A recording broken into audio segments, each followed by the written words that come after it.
Today, Precarious plays Metroid Prime 2 Echoes. I'm doing it. It just took the calm of not recording actively. Mm-hmm. This is a tall one. Oop, I wish that the environment... Oh, no! You shouldn't have given me the thumbs up. I blame that on the camera switch, and I thought that she was going to clear it. I thought she was going to clear it at the end there. You should not have given me the go-ahead on that. See, the problem is that if you push it too early or too late, it messes it up. Okay. There. That was it's fine. Properly dramatic, though. It's fine. It's fine. I'm Just fine. Don't Everything's fine. Step over the, oh my gosh, I saw something really funny today and it was so gross. Don't tell me the gross thing. No, I'm gonna tell you the gross thing. And then we can talk about something more palatable.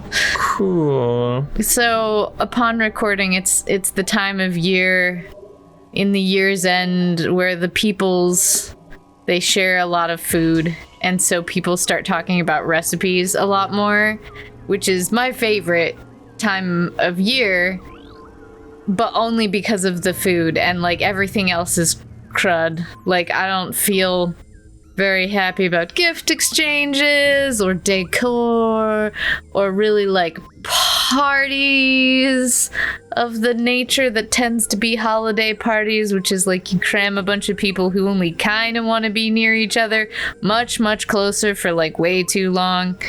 You know, ick. But you get food and you get food discussion, which is what I'm about year round. So I saw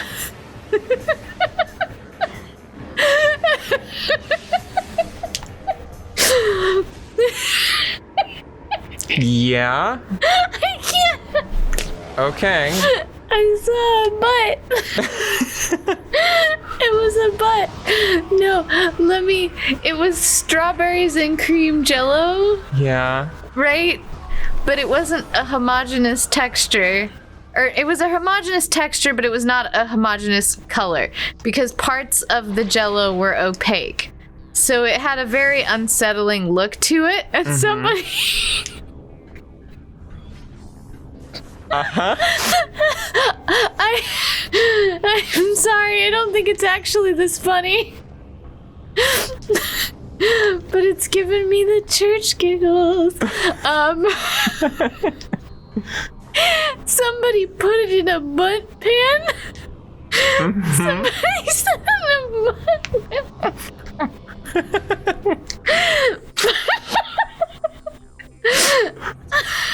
Okay. I'm so sorry. Please hold. We're having technical difficulties. Someone... I believe in you. You're tough enough to describe this event to me.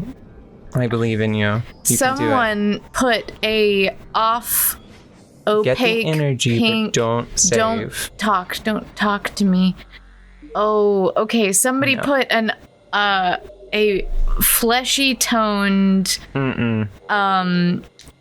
semi-opaque, semi-translucent pink and beige jello concoction in a bunt pan and then inverted it onto a tray. Yeah. And it looked exactly like a sphincter. Oh. Exactly. Wonderful. And the post caption was, "This is strawberry cream jello set in a bunt pan. Don't think I'll be making this again." I tried to jump out there, and the techno rain, the techno reverse rain blocks you. Okay. All right, now that we've had a butt joke at the start of this episode, I want to talk about Oats. Okay. Except for I don't want to talk about Oats the food group. Oh, you mean Oats the game? Yes! Why on earth would you ever think I would want to talk about Oats the food? Oats the food is not my favorite. I have issues with Oats the food. I don't know why I would want to do that. I don't know, why would I be interested in oats? Although if you make them into granola, then I'm more on board. for Oats. See, this is your fault. It's not actually called Oats, though. No. It's called Oath. Yes, it is. Oath. Oath. Oh my. Very good. Oath. What is there to say? I don't even know if we. I don't know. I just. Game. Every time I sit down to play this with you. Well, not this, but every time we sit down to record, almost without fail, my mind wanders to that board game because it's so interesting. Mm-hmm. And inevitably something that we talk about relates to it mechanically or thematically. And then I think, I would like to have some oats. The reason that we call it Oats is because of the standard pair people. What is the shut up and sit down? Yeah. Yeah. They call it Oats, and now I call it Oats because... Did they call it Oats? I just thought you called it Oats. No, they call it Oats, don't they? Oh my god, I'm I gonna don't feel know. so crazy if it's just me. Actually, I'm gonna feel ingenious right after I'm done grappling with the fact that I invented the entire backstory of that nickname. Like I was writing a character sheet for like my alt D&D character. Yeah. It's so yummy. The game, Oats, but not the food. Mm-hmm. The reason that I was thinking about it was this time was because you were talking about it's Bannerlord, right? Yeah. You were talking about Bannerlord and all of the struggles that you were going through to get to different stages of the game and exchanging and food stockpiles and things like that. And it just had me remembering the last time that I was trying to build up something. Yeah. Where is that do we have to interface with that object that's in front of you right now? You better believe it. Oh boy. What a delicious pile of strawberry cream jello in a bunt pan this fella looks like. Oh no, Ing, you don't have to. No. Don't get just up. No. On my hand. No, we don't want any more. Thank you. It really looked... It looked great. Like, people have done this with brain-shaped molds, and it's fun. But, anyways. But I digress. Oath is a little bit difficult to describe, but I really enjoy all of the storytelling that comes off of it, and we haven't even played through a real game. No, we just played through the tutorial. Yeah, and the tutorial was delightful. But it is one of those games where you have to very much decide to play it, and decide that you're going to put in time. Like, I would say this might just be me being spoiled by you being the DM so frequently in all of our tabletop role-playing games, but this felt like equal or greater than commitment to enjoying a tabletop experience than, say, D&D if you had somebody pre-build a character for you. And I just love it because it's so general, but it kind of tricks your brain into making up little stories if you're paying attention. If you're not paying attention, well, goodness, no one can help you have a good time. I'm sorry. But, like, there are... I'm having a difficult time describing it because I don't remember what anything is called, like the actual game terms, which is perpetually my problem. I switch around nouns like it's nobody's business and end up saying stuff a lot. What element are you trying to think of?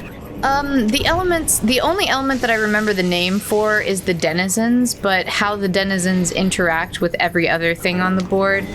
What are the players? They're not factions, are they? Most of them are exiles. Exiles, yes. Except for the person who is the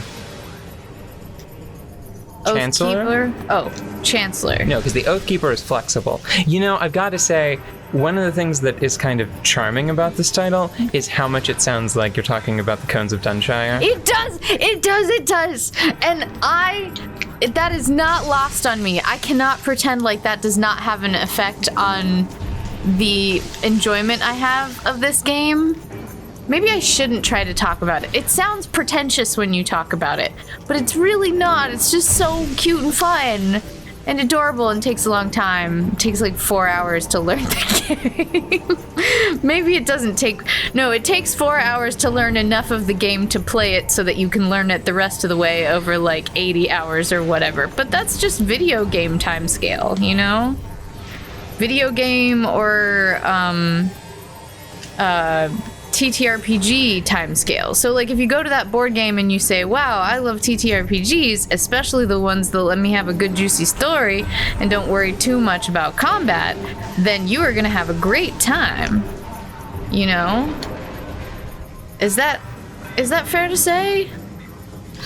I mean, I think that it is... No, I don't know. Because I think that it's basically like a role-playing game prompt in some ways. Mm-hmm. Like, I could see someone not actually having that much fun with it just because it might be too restrictive. Yeah. Yeah.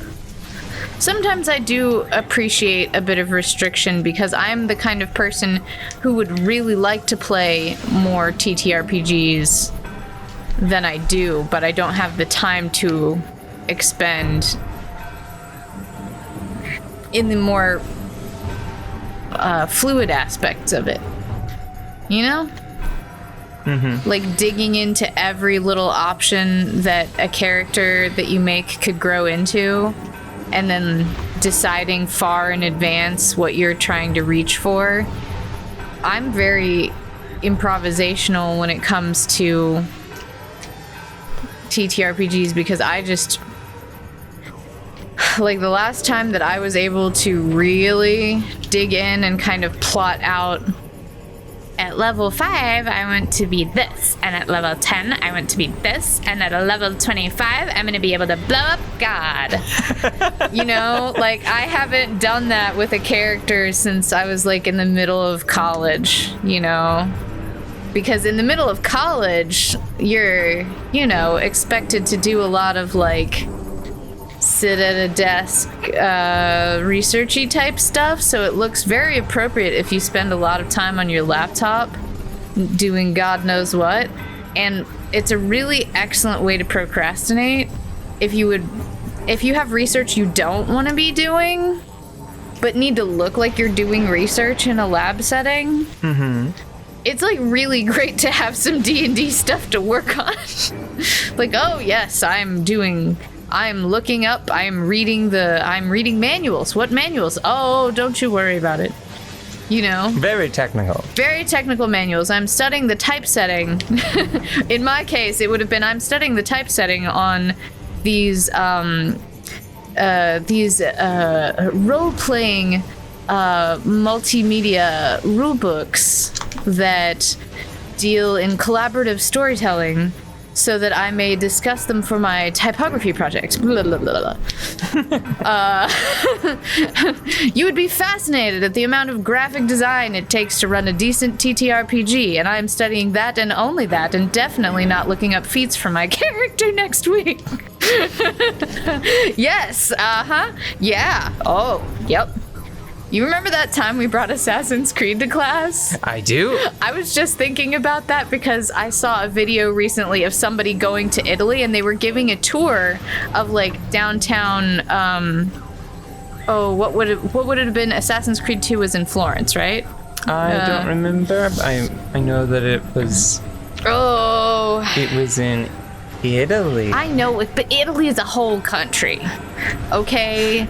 It was in the part with the dome, with the... Anyways, So she was touring an area and she was giving like historical points, right? She was doing the thing that a lot of travel vloggers do, which is like, and this is where historical figure A stabbed historical figure B, which started the war that we all know the repercussions of, that formed the city. Is that just an HP tax? Is there no way to get around that one? Oh, who knows?